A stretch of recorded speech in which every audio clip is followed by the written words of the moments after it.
After 7 very long, but also very short months, I finally caught up to One Piece. Woo! Everybody cheered. To cope with all of the pain that I'm currently enduring in Egghead, I want to revisit a simpler time. So today we are going to be tier listing all of the arcs in One Piece. I think at the end of last year, when I finished Marineford, I just did this for myself. I also tier listed like every single character up until Marineford, but Past Me had a lot of really bad opinions. Past Me put Trafalgar Law in the I don't really care about them tier. Anyways, I'm not good at intros, so let's go ahead and get on into it. Here is the setup. We have Peak of Fiction, really good, enjoyable, mid, snooze fest, not a fan, and well, you can see what I put at the bottom there. The tier list was like really out of order, so I had to go back and fix that. Sorry if I put anything in the wrong order. I do have a secret to admit, and that is I did get into One Piece by watching the live action, so my memory of Romance Dawn up to Arlong Park is going to be from that. I have seen the first 10 or so episodes of the original anime, but that is where my opinion is coming from for those arcs. Okay, starting off with the very first arc of One Piece, Romance Dawn, it has to go and really good. First, we meet Nami, which is so iconic. Then we meet Luffy and Kobe. Then we meet Zoro. The villain was really scary, but also really stupid. I don't know. I did watch the anime for Romance Dawn along with the live action. I think both of them did it really well. Great hook into the series. I was honestly sold off rip. After Romance Dawn, we go to Orange Town, and I actually was kind of scared of Buggy at first, which is really hilarious to think about. He was definitely way more of a threat than Axehand Morgan ever was. The fact that he took over this entire town and everybody was so scared of Buggy. Actually, I really like the way they did it in the live action, maybe more than they did it in the anime. That might be such a hot take. I don't know, like the fact that they made it like a creepy circus I thought was really cool. But Orange Town was definitely like very enjoyable. For Syrup Village, we should all be happy that I watched the live action because Syrup Village in the anime, I don't know, it was not my favorite. I love the Usopp pirates who are not in the live action, but it's so funny that Usopp takes a backseat in his own arc. Syrup Village doesn't make you care about Usopp. I thought his little like thing with Kaya was cute, but like, I don't know, like Kuro was also such a bad villain. He was so stupid. For me, Syrup Village, I'm gonna say it was a snooze fest. It's not like I'm not a fan. I feel like only one arc is gonna go in not a fan. All in all, I just didn't care. You know what I mean? I fucking love the Baratier. I will put Baratier in really good up with Romance Dawn.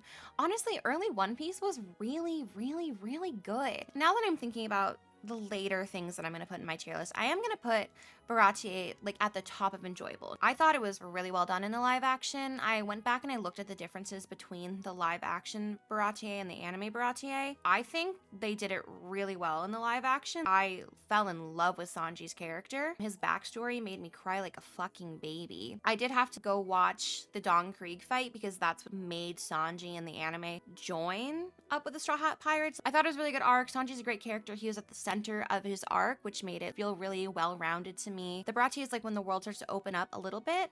I like how in early One Piece, the world kind of opens up piece by piece by piece, and then boom, they make it to the Grand Line and it just blows up. Anyways, Baratier was very enjoyable. Arlong Park is really good. I have seen the scene in both the anime and the live action of Nami stabbing her arm, stabbing her tattoo, and asking Luffy for help, and then he places the hat on her head. That is one of my favorite moments in all of One Piece. I thought Nami was a girl boss, and when she betrayed the Straw Hats, I was like, wow, what a bitch. And then you get her backstory, and you're like, holy shit. I hate Arlong so much for what he did to Nami. I hate that stupid, was he wearing cat ears?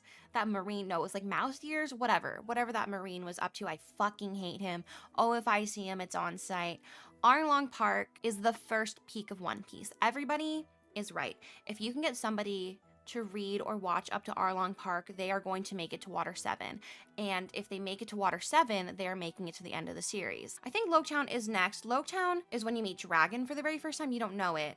It's when you get the parallels between Luffy and Gold Roger. You meet the Marines that are gonna be chasing down Luffy for the rest of the pre-time skip arcs. I think Loketown is a pretty good arc. I like how it kind of just transitions you from the East Blue into the Grand Line. You're starting to see like the extent of Oda's world building. There's so many new players who are gonna become important later on. I would say, yeah, it's enjoyable. It was definitely an enjoyable arc for me. I don't think I would put it so high if not for the barrel scene. You guys know the barrel scene. It's so iconic. I see it in every single TikTok One Piece edit to like that one Kanye West song. Like you guys know what I'm talking about. Reverse Mountain. I have to put Reverse Mountain pretty high. I'm gonna put it in enjoyable. Reverse Mountain is when you meet one of my favorite characters for the very first time, and that is Vivi. And yes, she is not Vivi. She's some crazy scheming like Jessie and James from Pokemon knockoff, but I love Vivi, and her introduction is so silly and Laboon. I cried at Sanji's backstory. I cried at Nami's backstory. I sobbed like a fucking baby over this godforsaken whale. And then, oh, the whale story gets sadder later on. Whiskey Peak is really good too. Oh god, I'm such a fan. I'm such a fucking fan. You start to see like the first cracks in the Straw Hats relationship. I mean, like you got that with Nami, but Luffy and Zoro fighting in Whiskey Peak because Luffy thinks like Zoro just beat up a bunch of people who are nice to them for the vibes. It's good foreshadowing for Water 7. You meet my goat, Miss All Sunday, for the very first time. Name a more iconic entrance than Miss All Sunday. I will forgive all of her crimes. You also meet Karoo. I like it more than Reverse Mountain in terms of like advancing the plot. Drum Island. I did not like Drum Island except for Chopper and Dr. Kureha. Chopper's backstory fucked me up. It took me out. I was out of commission for like 7 to 10 business days after Chopper's backstory. And when Dr. Kureha chased him out and the cherry blossoms were going off and that is the only thing I liked about the arc. I didn't like the carnivorous bunnies. I did not like Wapple. I didn't really like any of that. But God, I love Chopper. I have to put it in mid, but I love Chopper, his backstory, and the way that he joined the Straw Hats. Like that was just... Little Garden, I feel very similarly about Little Garden. Wait, Little Garden was first. Whatever, I'm so sorry, everybody. Yeah, I would put it in mid next to Drum Island. We're allegedly finally seeing what they set up in Little Garden happen in the plot. We're finally going to Elbath. Allegedly, maybe, in the year of our Lord 2024. I'm definitely gonna give it another chance once, it's confirmed we're going to Elbath next. Alabasta used to be in my Peak of Fiction tier back in the day. Post time skip, I learned that there are many things I like more than Alabasta, but Alabasta is still such a fucking high for me. We learn about the Poneglyphs for the first time. We learn about Nico Robin. We get plot twists and betrayals. We get love. We get sacrifice. We get Mr. 2. I love Alabasta. Alabasta is so good. I love Vivi and Karoo. Alabasta is so important to the late game plot. I love Alabasta. Alabasta, you will always be famous, but you are no longer a Peak of Fiction arc for me. I think we just got lost in the desert for a little too long. Oh my god, you meet Ace? Yeah, I think you meet Ace in Alabasta for the very first time, huh? I love Ace. Anyways, after Alabasta, we go to Jaya, and I would say it's another setup arc just like Whiskey Peak. I get very similar vibes between Whiskey Peak and Jaya. You meet Blackbeard for the first time in Jaya, right? And then you meet Bellamy for the first time. When Bellamy came back in Dressrosa, Oda caught me slipping. I hope I don't sound ridiculous. I don't know who this man is.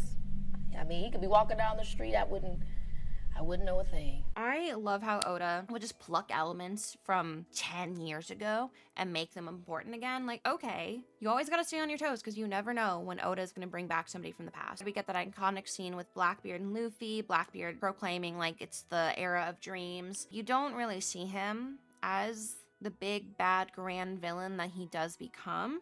But you're definitely like, something is up with this guy. He's gonna be important later. You also learn of Nolan the Liar, which, oh my god, comes back in Dressrosa too. Oh my god, so much from Jaya comes back in Dressrosa. I need to preface this by saying that everybody was in my ear telling me how good Water 7 and Enies Lobby were. You need to get to Water 7 and Enies Lobby. Kira, you're gonna love Water 7 and Enies Lobby. It's Nico Robin's arc. I had people telling me that every single day while I was trying to get through Skypiea.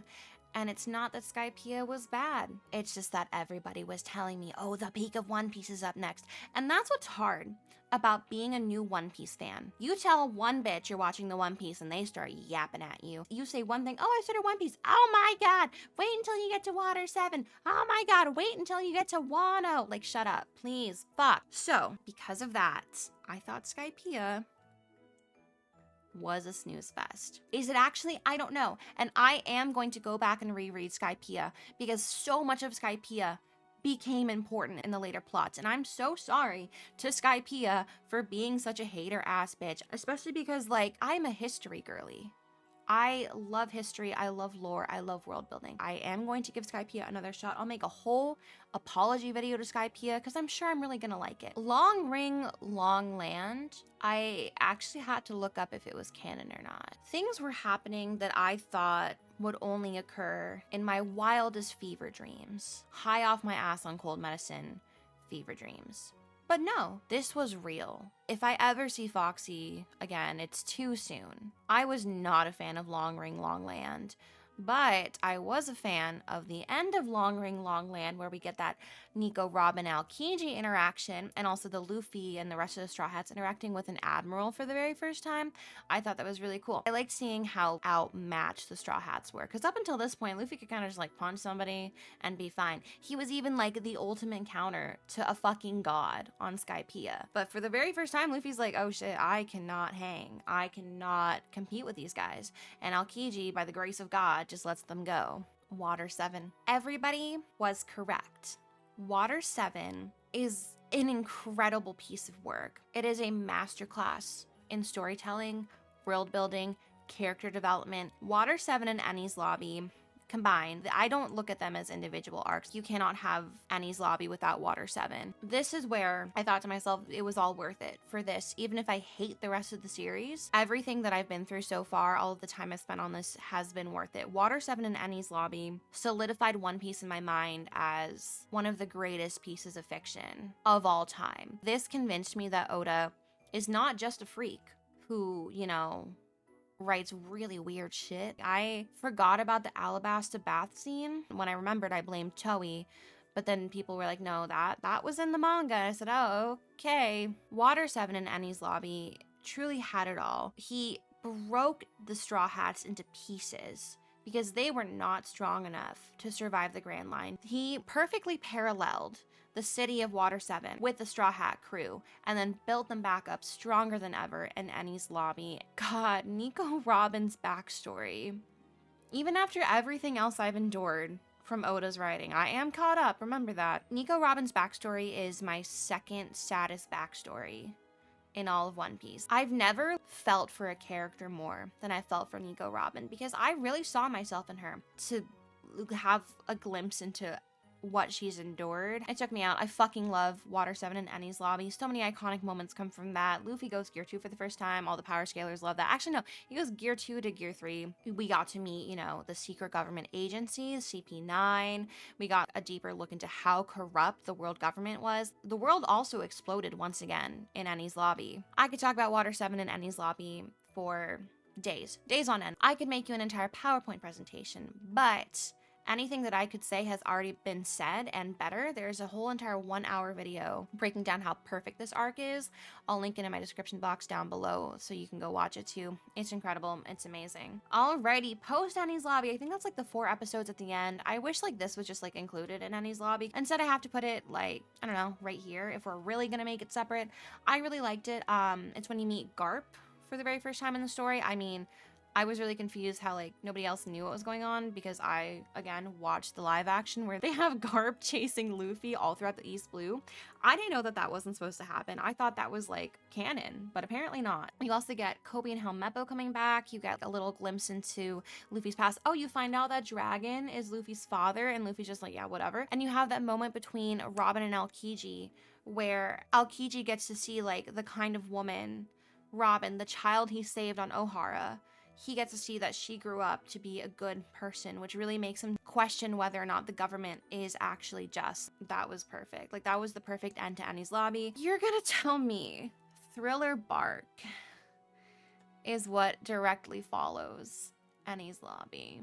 Thriller Bark. I'm so sorry. I did not like Thriller Bark. I love Perona, my ghosty goth girl. Like, I love her so much. I like the end of Thriller Bark. I mean, Thriller Bark gave us the nothing happened moment, which I thought was spectacular. The Zolu shippers went crazy for that. I don't know. It's fine. Sabaody Archipelago. The setup arc of all setup arcs. The whole, like, gauntlet of Sabaody, Amazon Lily, Impel Down, Marine Ford, Time Skip. Oh my god, I think I finished those 4 arcs in like 2 weeks. I was binging that shit. Sabaody is where we meet Law for the very first time.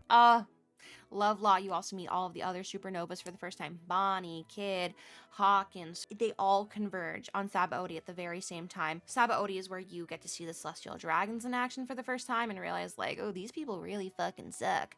You get the punch. I wasn't completely sold on Luffy up until Marine Ford. I want everybody to know that. I was kind of a Luffy hater, I'm gonna be honest. But when I saw Luffy just wind it up and smack the Celestial Dragon in the face,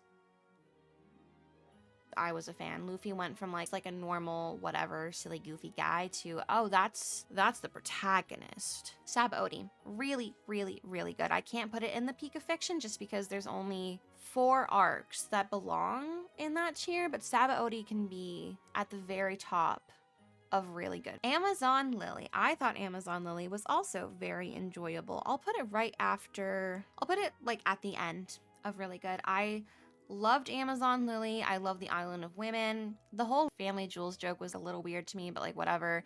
It also made me respect Luffy more because he just is so stupid. But Boa Hancock, I love her. I get her. She's the way she is for a reason. The fact that Luffy threw himself onto Boa Hancock's sister's back just because he knew that the sisters were keeping a secret that they didn't want revealed. He didn't even know what that mark meant. He didn't know that they used to be slaves of the Celestial Dragons. He didn't know any of that. He just decided, oh, they want to keep it a secret? Okay, well, I'll help them. Hello? Sabaody already, like, I bought my ticket for the Luffy train, but Amazon Lily, the train took off from the station. I don't know, and I also just think it's funny, like, we have, like, serious moments in Amazon Lily, but then we have the whole gag that, like, Boa Hancock, this mean, nasty bitch, is head over heels for a dumbass, like, kind of iconic. I have to stand Amazon Lily. Impel Down. It was just too long, but it was really enjoyable. Like, if Impel Down was just a little bit shorter, I would throw that shit right up there and really good because Impel Down is so good. Oh, it's so good. We get my goat Mr. 2 back. Buggy's back in a big way. Impel Down is something. I can't really explain what it is about Impel Down that has me just like so giddy. I think it's because it's so fucking gay. We also get Crocomom Crumbs for the very first time. I believe in that theory. In my heart of hearts, believe that Crocodile is Luffy's mom. I mean, I don't care if like that theory never comes true, right? Like, I don't care if like, oh, Luffy's mom was actually like the Empress of Amazon Lily or some shit like that. Like, that's fine. But the fact that Oda has even like hinted at it, and in the live action they show like a femme looking crocodile at Roger's execution, I don't know, but Impel Down is great. Mr. 2 sacrificed so everybody else can get out. Oh my god. Luffy really overcomes the impossible in Impel Down, which is what makes Marine Ford so fucking heartbreaking. I didn't see it coming. Retrospectively, Sabaody is the setup arc for Marine Ford, but I didn't know that at the time. The fact that Sabaody ends with Luffy losing everything, and Marine Ford ends with Luffy losing everything, is so horrendous. Also, Marine Ford, if you guys haven't seen the anime, has like the happiest, most joyful, most hopeful intro in all of One Piece. You really think Luffy's gonna win. And he almost did win. And it's only because Ace chose to sacrifice his life for Luffy that Ace died. If Ace hadn't taken the bait, they could have escaped. And Ace's last words to Luffy?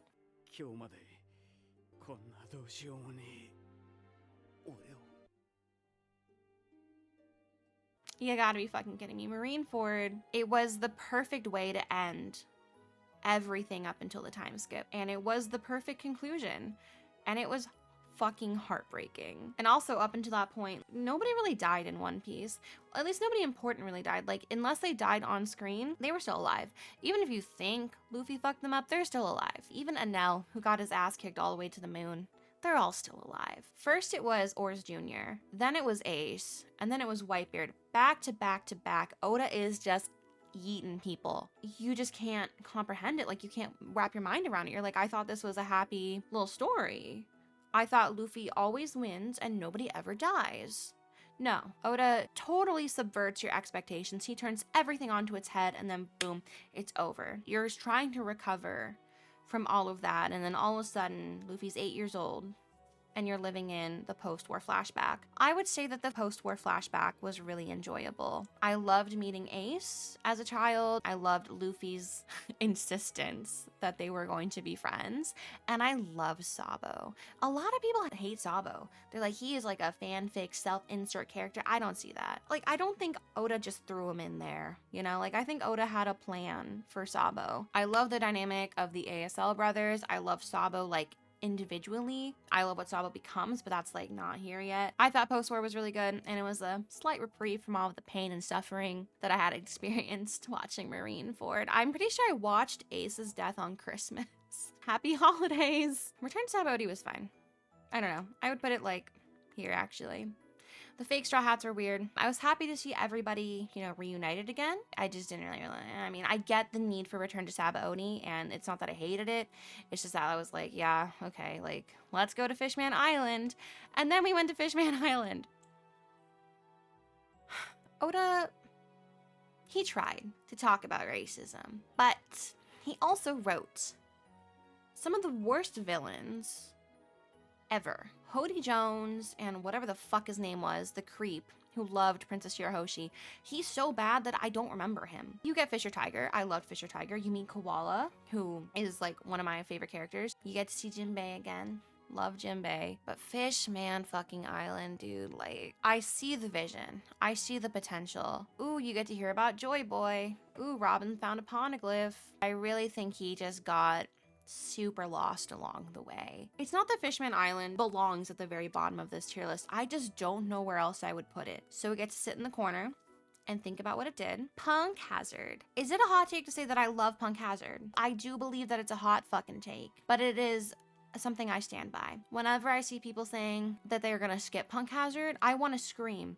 You cannot skip Punk Hazard, because Punk Hazard into Dressrosa, into Zoe, into Whole Cake Island, into Wano, it's all so interconnected. I don't know. Don't skip Punk Hazard. That's all I'm gonna say. I fucking love Punk Hazard. When you see Law in his long black coat, fresh new haircut, 6 months sober, leaning against the door. 俺の別荘に何の用だ悪霊や How can you not love Punk Hazard? You get Law backstory crumbs. Oh my god, in the scene where Law is just saying everything Luffy wants to hear, Luffy's like, yeah, let's do it. Let's be in an alliance. And then they go back to the Straw Hats, and Robin's like, pirate alliances end in betrayal. Luffy's like, are you gonna betray me? No. What? That's so good. Punk Hazard is so good. It's so funny. You get Law's speech taunting Doflamingo. We're in a new age, and you're not going to be on the throne forever. I think people don't like Punk Hazard because of Caesar Clown, and I get it. I also don't like Caesar Clown. His voice is so grating. If I never hear his laugh again, it'll be too soon. But, like, I can put Caesar Clown aside for the grand scheme of things. So I didn't, like, care about this line until Dressrosa, but when Law is staring down Tashigi, who's begging to die, and he says the weak don't get to choose how they die, and that comes back in Dressrosa, stop. Oda, you can't do this shit to me. Speaking of Dressrosa, this is where I'm gonna lose you guys. This is where I know people are never going to trust another opinion from me ever again. Why do you people hate Dressrosa so much? I love it. If I was fresh out of Dressrosa, I would be insane enough to put it here. But I'm not. It's been a couple months. I've processed it, and I understand, you know, the issues with pacing, and the fights are weird, and like you're bouncing around, whatever. Put all of your pacing issues aside. Put all of your Senior Pink problems aside. and think about the overall plot and messaging of Dressrosa. Doflamingo is the perfect villain. He represents everything that's wrong with the world and the world government. He couldn't be an angel in heaven anymore? Okay. He's gonna go down and make it everybody else's problem. He's gonna become a god of his own world if he can't be one of the gods. Dressrosa is everything to me. I love Dressrosa. I am Dressrosa's biggest defender. I could honestly, and I will probably write an entire video essay in defense of Dressrosa. I need to stop myself kind of soon, or else we're gonna be here for a really long time. So I'll just say, Doflamingo's the perfect villain. Corazon is his perfect mirror. Law's backstory? I mentioned Nico Robin's backstory being my number 2. Law's is my number 1. And I would like to reiterate that I am caught up to the manga. Law. I already loved him. Thought he was kind of weird on Sabaody. Thought he was super cool on Punk Hazard. I liked that he was rational and he had a plan. 2 supernova captains with very different outlooks on the world joining in an alliance to take down an emperor. Oh no, it's not to just take down an emperor though. It's because he has a lifelong revenge plot. It was giving Count of Monte Cristo, one of my favorite books ever. It was giving, if you set out on revenge, dig 2 graves. Like, Law fully expected to die just to avenge Corazon. He dedicated his entire life to Corazon. From the Heart Pirate to his Jolly Roger, to his tattoos, everything. He dedicated his entire life to this man, and he didn't even know Corazon loved him. He thought Corazon only saved him because of the will of D. And so when Sengoku told Law,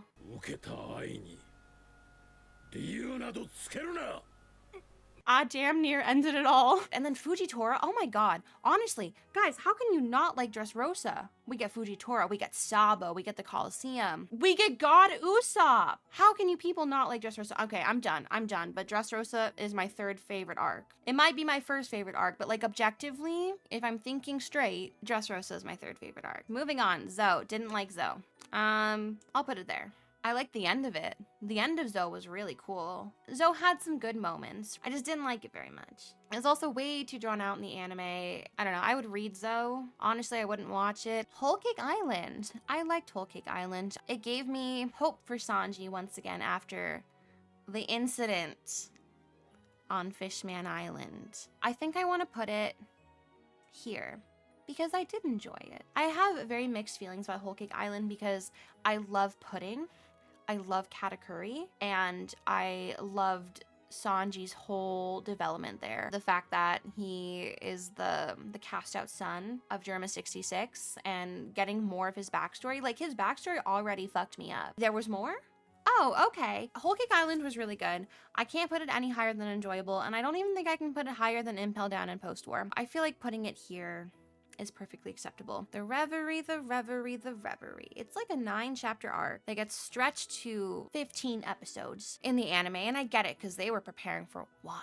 The animators needed some time, so if they're gonna make filler episodes out of the Reverie, fine, whatever. The Reverie gave me a glimpse into what was to come, and it left me wanting more. I was like begging for more. I was like, what do you mean it ends like this? Also, I love the Reverie is like just a Luffy fan club meeting. That was really silly to me. Vivi came back in a huge way, and it also just left you with so many questions. I have to put it at the end of really good. Really, if like there was more substance to the Reverie, and you do get context post Wano. That's so crazy. How long did you guys who were watching this in real time have to wait for answers? Was it 3 years? Did you guys really have to wait 3 whole years to find out what happened to Sabo and Vivi and everybody? Oh my god. I'm so sorry, you guys. That couldn't be me. Last but not least for this tier list, Wano Country, my beloved 3-act Greek tragedy. Act 1 of Wano was really good. Act 2 of Wano, I'm glad I read it. So I watched Act 1, read Act 2, was gonna read Act 3. No. I put the iPad down and I turned the TV back on. Wano Act 3 was incredible. I know everybody jokes, oh, roof piece. I don't care. I don't care how long I was on that fucking roof. Wano was so good. It was everything it was hyped up to be. It was the culmination of every single post-time skip arc sans Fishman Island. They were kind of doing their own thing in Fishman Island. Punk Hazard, Dressrosa, Zoe, Whole Cake Island all came to a head in Wano. Earlier I was like, oh, there's only 4 arcs I'm gonna put in the S tier, and I forgot that like I counted these guys as one arc. Wano goes right above Marineford. Sorry, not Dressrosa. No one can ever unseat Dressrosa in my heart. Love Wano. Oh, I cried like a baby when it was over. I was like, what do you mean it's over? And then the curtains literally closed on Wano, and I was like, oh my god. All of it was worth it when, one, because this happened first, Law silenced Big Mom, copying Corazon's power. It took me a very long time to recover from that. 2, the drums of liberation. If you've never watched an episode of the One Piece anime, or if you have, and you just didn't like it, you need to watch. I think it's 1070, 1071, and 1072. Hearing the drums of liberation, hearing Zunisha, and watching Luffy, his heart started to beat in time with the drums of liberation, and then he became Joy Boy. I cried. I actually cried like a fucking baby. I mean, I cry all the time. I'm a very sensitive, emotional person, but oh my god, it was so good. Wano was incredible, and there's more moments that had me in a chokehold other than just those 2 moments that like made me emotional. I love Momonosuke and Hiyori. I fucking love Yamato. I love Yamato so much, my schizophrenic king. It truly had some of the highest highs in all of One Piece, and that is why it is the peak of fiction. Oda really snapped with that one. He made us wait 20-something years to go to Japan, and he gave us that. So I think everybody should be happy and grateful and say thank you, Oda. Anyways, this is my completed One Piece arc tier list. If you don't agree with me, I understand. This is based on my own personal enjoyment. I will link the tier list down below so you can make your own. If you made it this far, thank you so much for watching. I really appreciate you. I hope you all have a wonderful rest of your day, and I will see you guys in the next one.